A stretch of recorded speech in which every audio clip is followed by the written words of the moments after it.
Are you ready to be that person that you were that day after 9/11 on 9/12? I told you for weeks, you're not alone. The people gathering in ranches in Texas, where some familiar faces have gathered to watch the show, to military bases in Iraq, where real heroes have gathered. There's an NYPD detective who died in 2006 from respiratory illness thought to be caused by the dust he inhaled while working at Ground Zero in 2001. This bill would provide $7 billion in medical and financial benefits for Ground Zero workers who get sick. He was one of those who raced to the World Trade Center after the first plane hit on 9/11. We were watching debris falling, watching people falling out. Nolan says he felt like Superman, working non-stop with first responders, removing steel and recovering bodies. I told people roadkill was better than what I saw some of these bodies. And for 6 days a week for the next 6 months, Nolan and construction workers assisted in the cleanup, rummaging through asbestos and breathing in toxic chemicals. Like so many others, Nolan began to get sick. But unlike city workers and other emergency responders, carpenters like Nolan weren't necessarily covered by relief funds, partly because insurers argued some weren't there soon enough after the attack to be sick from it. The building tradesmen from New York City showed up on 9/11. You know, we were there for our city and our country, and it's just basically, you know, we're basically left behind. What they want is health care and compensation for the injuries and diseases they suffer from but cannot pay for. It's outlined in the James Adroga 9/11 Health and Compensation Act. We're sick, we're dying, we need help.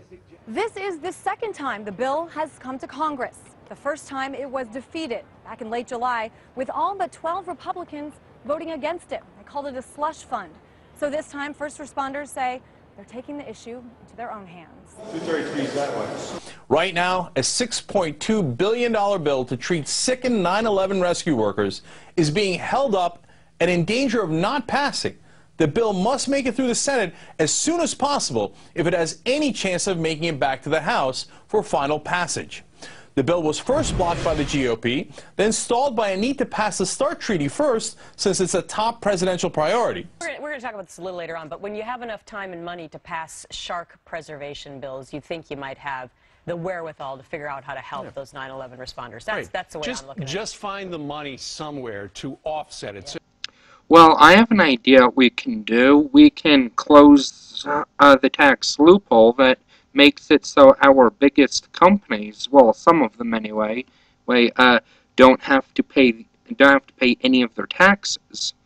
So then once we close that loophole, we will have a lot more money coming in. Then we can use that money in order to help the victims of 9/11. See, this is a win-win. This is great. For years, we've talked about shutting down overseas tax havens that let companies set up operations to avoid paying taxes in America. That's what our budget will finally do. That's why we're closing one of our biggest tax loopholes.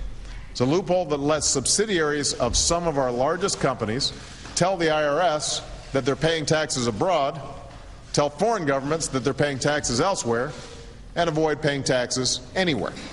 Tax rate isn't going up at all. It's just that corporations used to dodging taxes now will have to pay them. It's very revolutionary, I know. But Marty Regalia of the U.S. Chamber of Commerce says the president's proposals are a $210 billion tax grab to pay for bigger government. We're going to penalize those companies simply because they are successful, and the administration needs money. Oh, right, I forgot. Whenever Congress is faced with a big decision, helping the filthy rich get even richer versus helping the victims of a 9/11, the filthy rich wins every time.